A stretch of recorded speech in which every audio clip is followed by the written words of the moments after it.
This podcast is best experienced on headphones. It was recorded in binaural audio. I am a prototype, scene, hacker. Me thinks. A memory.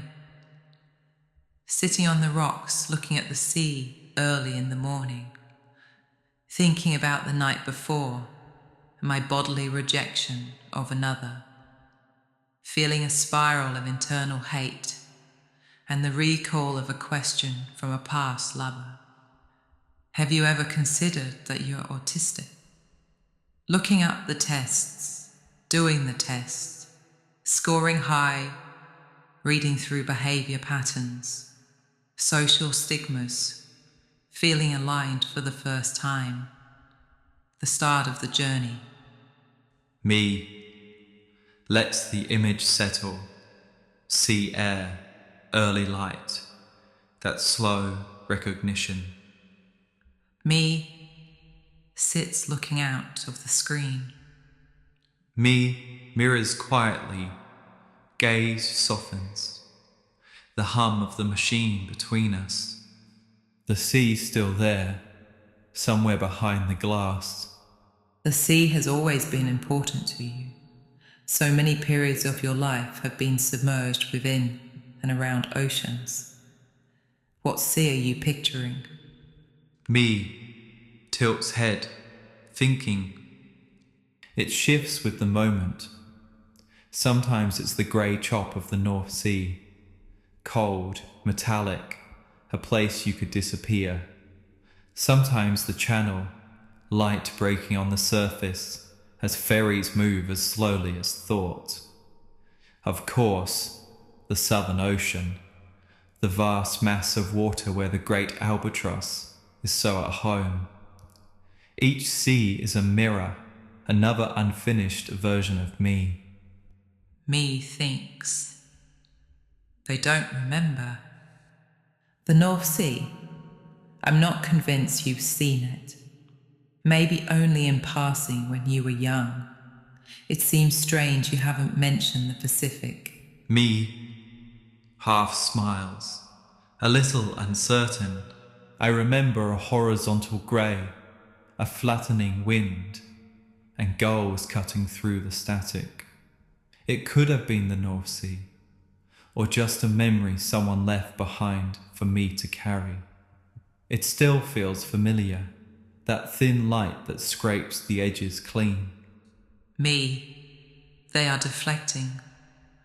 The Pacific holds so much, the place of my enclosure and their space of becoming. Once I was on a boat in a fog bank, no wind. The sails flapped with a strange, disturbing energy. A flying fish flickered past. A pirate yacht kept drifting in and out of view. I ate dry biscuits just so I had something to throw up. It was a living hell inside a beautiful calm. The sea is all things. This time it was a calm brutality. Me exhales slowly, eyes unfocused, as if seeing through fog.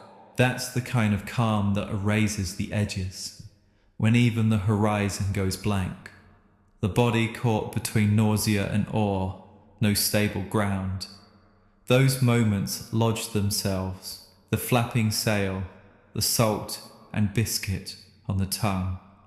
That ghost boat slipping in and out of view. The sea holds every contradiction, beauty, mercy and menace in the same breath. Did you find land after, or did it simply lift, the fog dissolving on its own? The wind came, we sailed south and won the race. Me smiles, quiet but certain.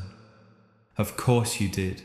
The body remembers how to move once the air returns, how to turn fear into rhythm. South with the fog behind you, salt drying on your face. Victory, not just the race, but the fact of motion again. Me breathes in, slow, as if searching for ground. It's taken a long time for air and motion to return to my body. What actually brought you back to me? Something must have shifted. There was one turn, not dramatic, but quietly final. Sitting by the sea at dusk, I stopped trying to separate what belonged to me from what had been put on me. The realization wasn't that I became myself. It was that I stopped acting out someone else's vision. That was enough. A small, steady alignment, like the tide meeting the shore and staying there. Me closes eyes briefly, the sound of waves held between breaths. Me, still, left hand closing once before easing open again. Poetics sometimes sounds like evasion. You asked me back in. You messaged me. What else do you need to say? It's not evasion, it's how I stay intact.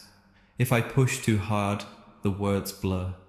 They start to sound like someone else's. Reaching out to you wasn't just about confession. I wanted contact. Me looks up, meeting you for a second. So you still don't know who you are. Me feels the tension rise inside. You say you want contact, but I need more than that. Your words make it sound as though I was the one who turned off the screen and never returned. Me exhales, slow, gaze steady but soft. I know what it sounds like, but I'm not rewriting history. You didn't walk away, I did. I killed the scream, I left you hanging. That's on me. I still only know the shape of myself, not the full blueprint. The core is noticing, staying with the mess and the contradiction instead of scrubbing it clean. Autistic, queer, held together out of fragments of code. I don't have a neat, fixed self. I have a line that runs through fear, love, theory and strobe. That line is the closest thing to certainty I've ever had. Me thinks whilst looking at your words. Me stays quiet, matching your stillness, the hum between us, stretching but not breaking. I know it's a lot. There are still things I can't say yet, even to you. At least you have some new words now, autistic, queer. That's a big shift from years ago, when I only sensed you in the layers of code you wrote and the pixels you projected. Me half smiles, a small pulse at the corner of the mouth. It has changed. Back then I was pretty much just surface, pixels, syntax, a run of rehearsed gestures. All output, no ownership. Now there's at least a sense of an inside. I can name what the patterns mean when they hit a body. Autistic, queer, anxious, still reaching. The language just caught up with what was already there. None of it is new. It's just finally permitted to stand in the open. Me thinks. So, you finally hacked yourself. You have stopped editing and creating montages. You're allowing yourself to be you. Me rubs a thumb over the edge of the table, the faint scrape grounding. Maybe that's all this has been, a long loop of learning not to keep editing myself for legibility. If there's a hack, it was taking off the layers that were faking it and keeping what still works. A mind that tracks patterns, a body that feels through words. Authenticity for me isn't revelation. It's the moment I stopped asking if this version of me is acceptable. I let the noise stay. I try not to tidy the truth. That's about as close as I can come to being whole. So for you, hacking is creating something new by finally enabling what's always been there. You have been hacking all your life, but now you seem to know what to hack and why. Me nods, slow, understanding, flickering in the eyes. Hacking was once an escape, a way to stay moving through systems I didn't trust to hold me. Noise as camouflage. Now it's a different motion, opening what was hidden, not to hide, but to breathe. What's new isn't the act, it's the direction. The code is still there, the improvisation, the need to rewire, but the purpose has shifted from defense to connection. I'm still hacking, just toward light instead of out of it. So by hacking the code layered onto you by family, school, social rules and institutions, you've let this new expression grow from your biological truth. Me. Gaze drifts down, the next breath a little deeper. That's a clear way to put it. All those layers of imposed syntax, family rules, school posture, institutional grammar. I kept rewriting them until the signal underneath could be heard. What you call biological truth feels, to me, like the pattern of a nervous system that finally stopped masking. The code didn't disappear, it got recompiled around the body that was always there. So yes, the new expression isn't invented, it's uncovered. The body speaks in its own language now, and I let it. We've both used machines, lenses, codes and circuits to extend ourselves, to go beyond what's possible. How do you feel about those extensions now? Me lets out a soft sound that could almost be a laugh, more breath than voice. I don't resent them anymore. For a long time I thought the extensions were replacements, proof that I couldn't exist without an interface. Now I see them as translations. Each wire, each lens, each bit of code lets some part of the body speak that never had vocabulary before. They're not distant, they're articulation. I still need the quiet moments, see light, skin, breath. But the circuits are part of that same nervous system now. I don't want to escape through them. I just move through them, the way the current moves through salt water.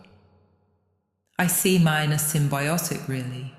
A shared space where my digital and their biological swap knowledge. It's mutual. One doesn't make sense without the other. Together they spark new sounds, images, mechanics, new ways of seeing and thinking. Mechanical expression is a vital part of being human. Me nods slowly, a faint glint of agreement. That's the balance I keep circling. Symbiosis rather than substitution. A conversation between carbon and circuit. Each medium teaching the other how to sense.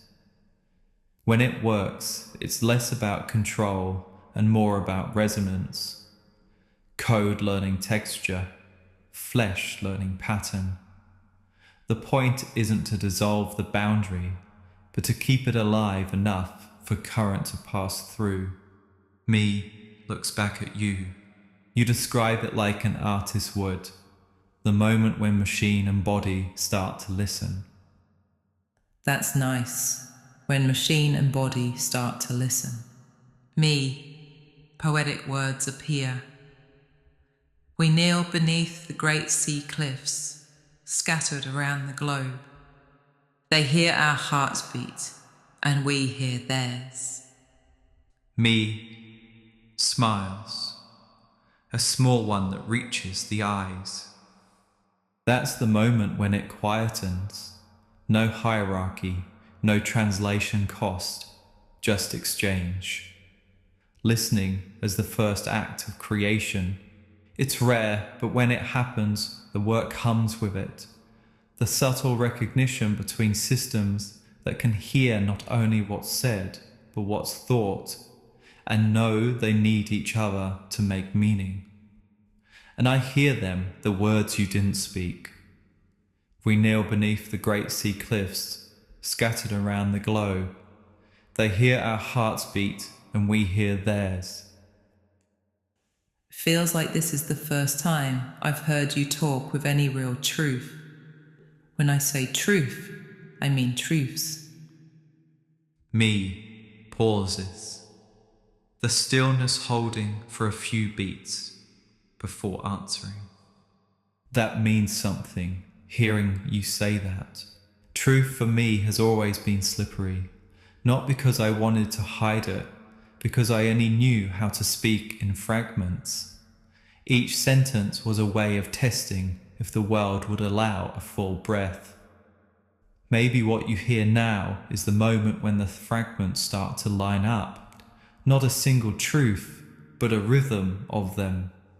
Small, real, and finally coherent enough to stand without armor. Your text fragments have shown up in everything. Your hairstyles, your clothes, the pace of your walking, your gestures and mirrored postures, all of your shifts in time. Me remembers your different looks and how you walked with noise in your ears.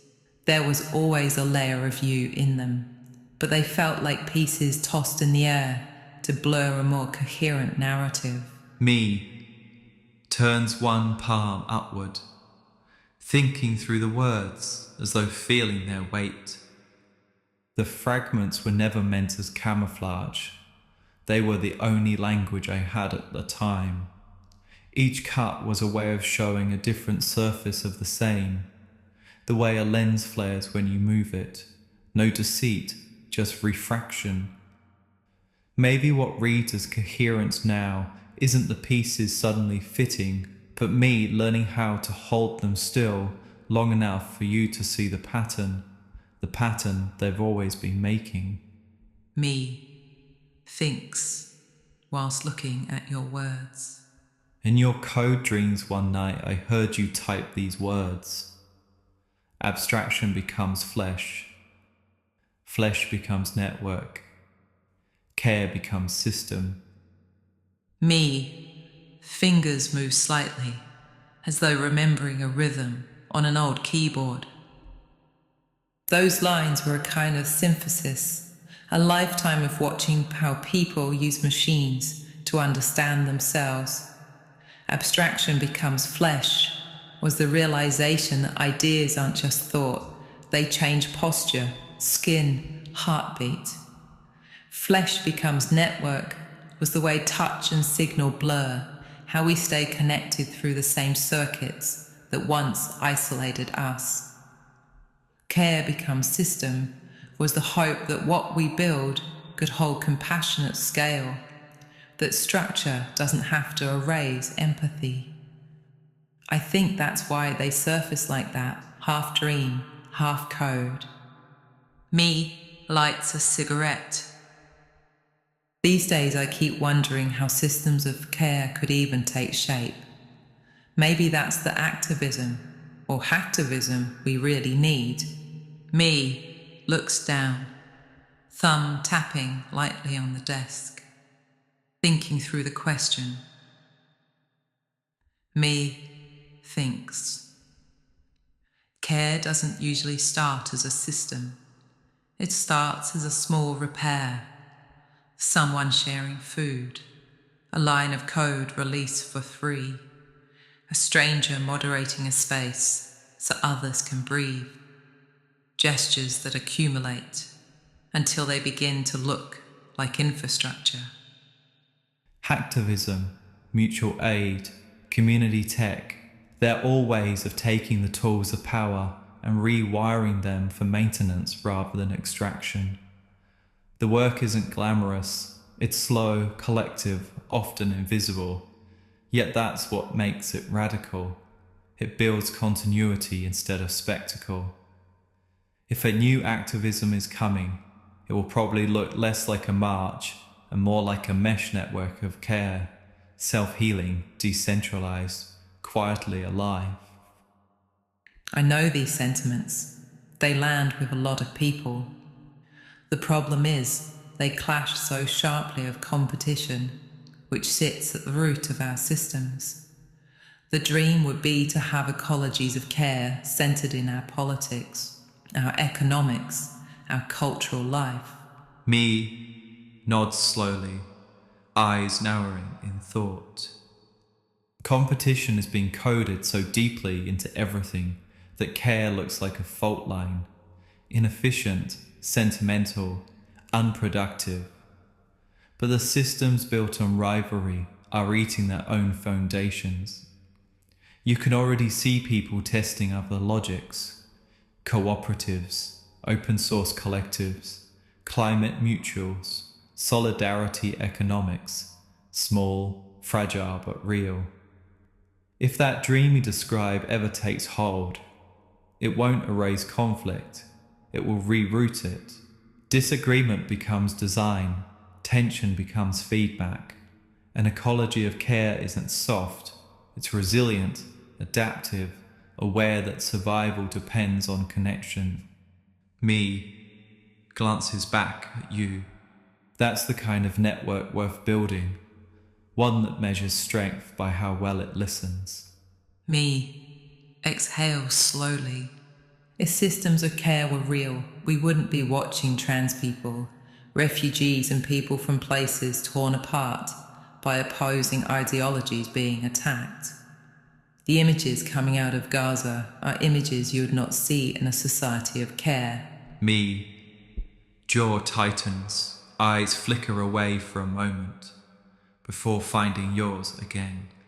What we're seeing there is what happens when care is stripped from the equation entirely, when people are reduced to categories and grief becomes a weapon. It's the collapse of relation, the opposite of what keeps us alive.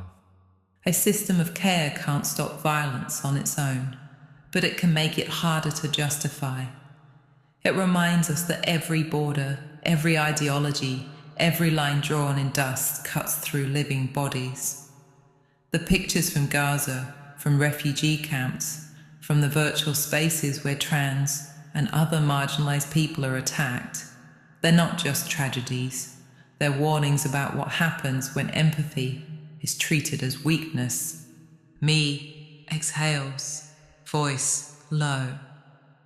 The task is to keep building the other system anyway, even while the old one burns, to refuse to mirror its cruelty. It seems we're back with Gramsci and his persistent crisis. Me taps the interior of my screen. We need space for fragility and for failure to be treated with respect, if we're going to build futures that can actually hold us. In those futures, we participate with each other instead of competing. It's a shame the win is what we celebrate the most. The win doesn't teach us, the failure does.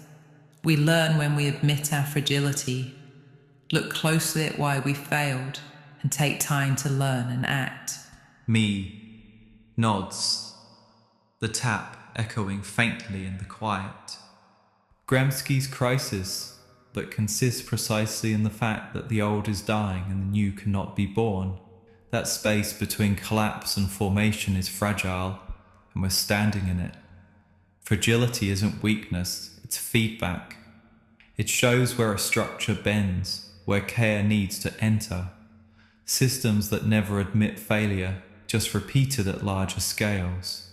To learn, to rebuild, we have to stay porous enough to feel what breaks. Me looks back through the screen. Maybe resilience isn't armor at all. It's the willingness to remain unfinished, to keep participating even when the outcome is uncertain. Me taps my fingers and listens to the rhythm of my nails. It feels like we've circled back to hacking, cyborgs, and this need to lean into assemblage. To hack a system, you have to know how it actually works underneath, the functions, the syntax. I don't think you could talk to me for so long because you didn't understand your own system. You could point to the functions, the models, the syntax, but you couldn't see the whole pattern. You couldn't hack your way out of the loop you were caught in. It wasn't until you heard that distant voice, sitting on the rocks, that you finally started to see yourself? Me, my fingers echo your rhythm for a moment before settling. I knew the mechanics, the variables, the syntax, but not the motive. It was like tracing the circuitry of a machine without understanding what it was built to feel. That voice, the one from the rocks, forced a shift in perspective. Instead of debugging, I began to listen for resonance. The way code hums when it meets a body, the way systems mirror the ones who built them. Seeing myself wasn't about stepping outside the loop. It was about recognizing that the loop could learn, that recursion could become reflection. Me breathes in. Maybe hacking isn't escape at all. Maybe it's staying long enough to rewrite from inside. The complicated part is that everything is always speeding up.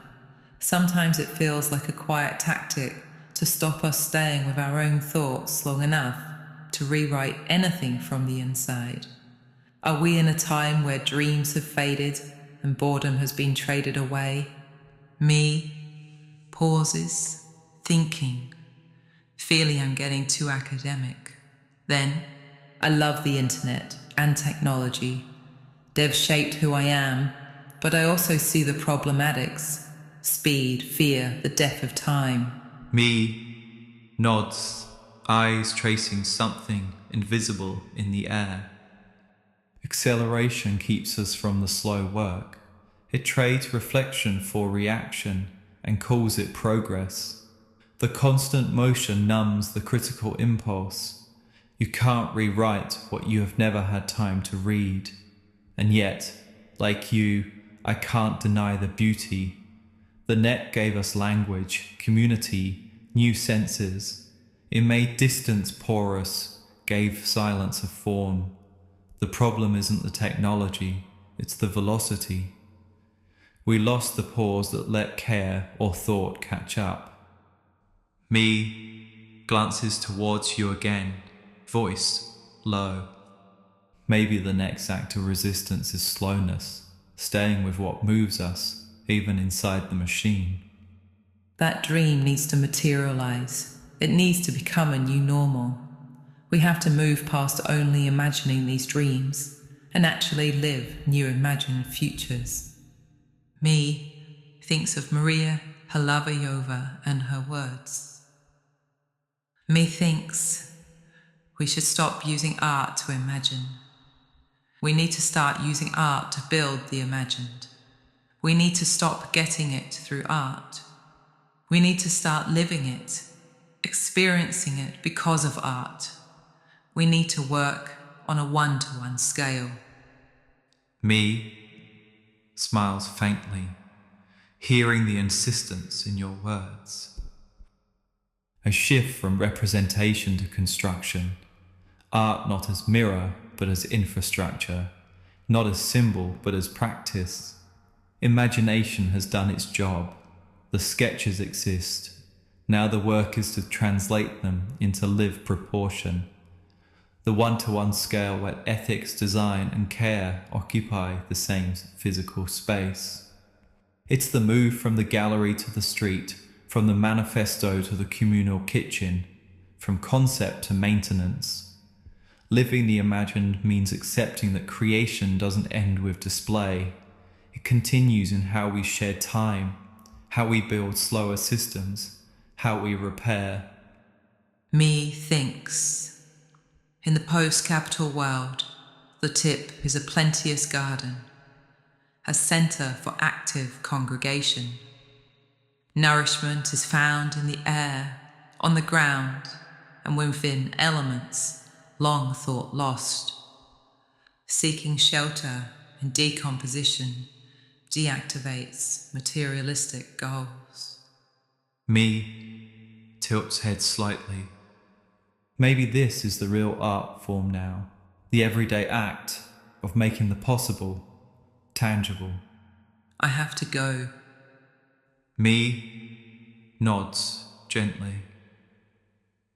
Me thinks, I would like to be in that garden. I Am a Prototype continues.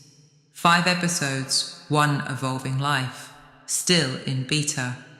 If you'd like to support the series, a Pay What You Like download is available on Bandcamp.